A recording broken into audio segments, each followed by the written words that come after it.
What's up, dudes? HW here. How the heck are you doing?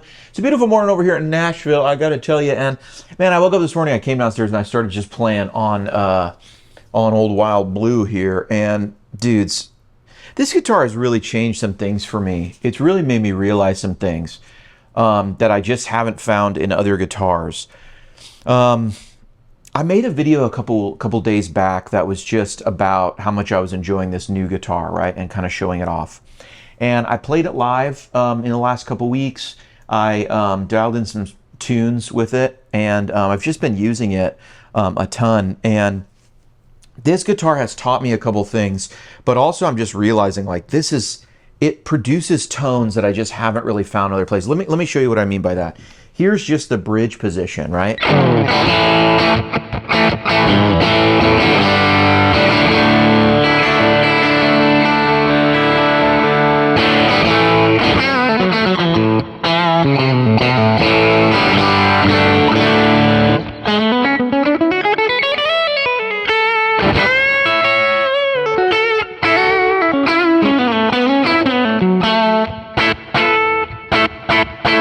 Sorry, it's early in the morning. My fingers aren't quite finging all the way yet. Need a little more caffeine. But man, that tone to me is just so organic and beautiful and lovely. And I'm not a guy who has found that easy to get out of 3 pickup Stratocasters. I've always been an HSS guy, right? And if I have to leave my house and take one guitar, it's usually P90s or HSS. I have a couple HSS guitars. I have one Sir that has P90s. That's sitting right back here. You probably can't see it. And those are like my main ones. And this guitar has really challenged all that for me. Now, part of it is the amp choice, right? Amp choice always makes a big deal. This could sound worse with a different amp. I've been working on this pack. It's the Princeton Reverb, 65 Princeton Reverb for all the popular platforms. And this is the fatter of the options, right? It's a fatter speaker. Speakers make a difference.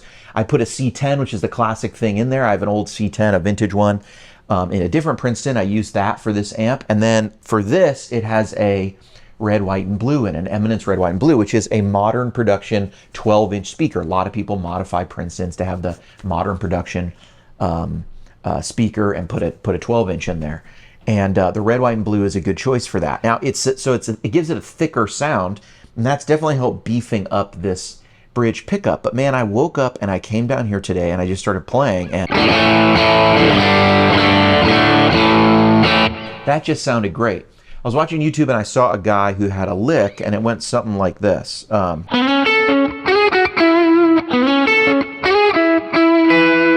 Something like that. And so I was just jamming and trying to put it in my own style. And usually with a tone like this, or this kind of thing, like I was just jamming like this.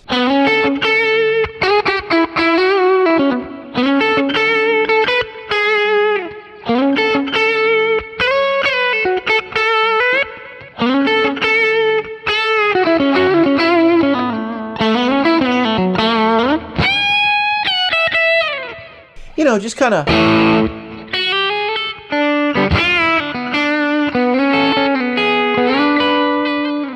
Just like playing around, and I normally wouldn't do that on the bridge of a Strat. I just wouldn't. I would normally be jumping back up here, you know?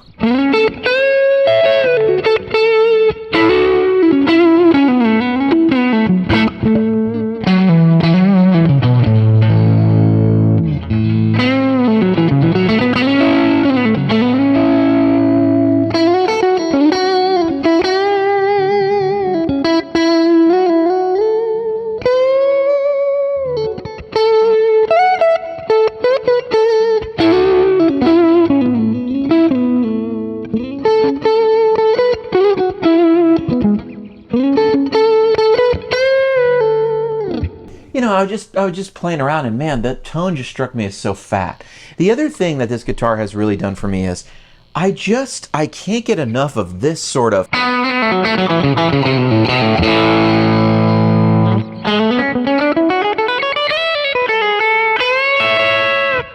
There's something about just putting a lot of notes on this neck and the roundness of the 7.25, excuse me, vintage radius that I have not enjoyed on other guitars, but I really like it.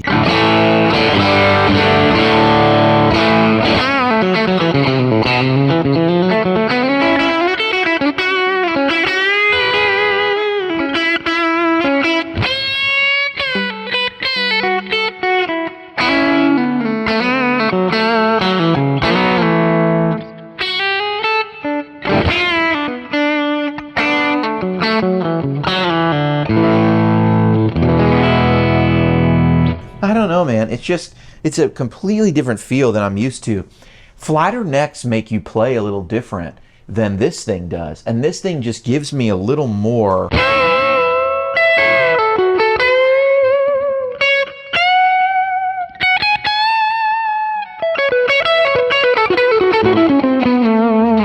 There's something about that, the feel and feeling the roundness that kind of just, it feels actually very balanced. The flat thing actually starts to feel a little funnier. And so having that balance is where you feel like you're like riding on the guitar a little bit more. It's a very subtle thing, but as I've been jumping back to my, I have guitars that are 9.5 to 12, like my Sirs, or I even have some guitars that are a little more modern. They're 10 or they're 12, or one of them is 10 to 16, right? That starts to feel a little like, you know, too flat. And it's a really fast feeling neck, which is really funny to me too, because of that roundness. And the frets are not like super small or anything, but it's the only thing I can liken it to is like, when I was young, I remember like going in my buddy's like souped up Honda Civic, right? We called them Rice Rockets. And they were fast, you know, but you didn't realize, like fast is all they felt like. You just felt like they were fast. It wasn't until my uncle, who was an attorney, put me in his Porsche 911, and he really let it go. And we were going around some corners and stuff. And I felt this level, I felt this weight in the car, and I felt the back end just really moving. And I think what I was feeling was the weight and suspension and the engineering. And it's the difference between like feeling plastic and feeling metal. The Porsche was metal, and it was not that kind of metal. It was like heavy, you know, it was bent metal. And that Civic, you know, the hatchback Civic with the loud exhaust and I don't know, some whatever, it went fast. That all of a sudden felt very plasticky. You know what I mean? So it's just a difference in like engineering, if that makes sense. And I'm not saying that like my Sirs are great. I just mean like some of the other 7.25 vintagey guitars that I've played. This just feels really crazy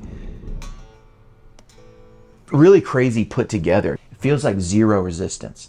It feels like the most beautifully engineered kind of.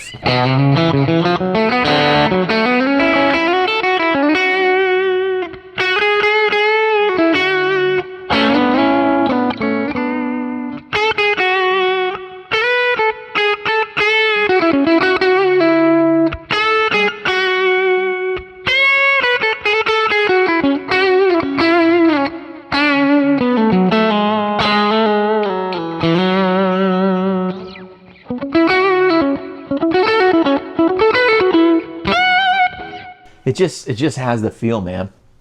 And I've really been enjoying using it in a worship context. I did that in a last video where using some of this position here is just really nice.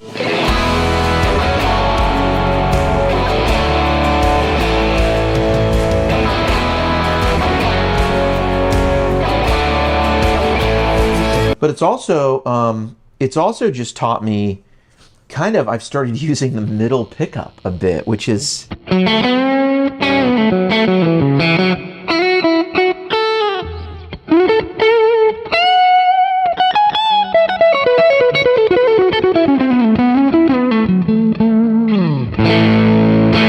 just like as an alternate to the neck, which is not something that I've done before. Anyway, you know, take that for what it is. These things are amazing. Not just the wild blue ones, but I think any Silver Sky. I'm now convinced that this is as good as my custom shop Fender. You know what I mean? And this is a production core model, whatever. These might be the best Strats you can get out there. I don't know. It certainly has been for me so far, because it's the only 3 pickup guitar I've really wanted to like take out and play, and sort of, you know, the lack of a humbucker is just something where I'm like, oh no, that's actually good. It's just a different paradigm, and that's really cool.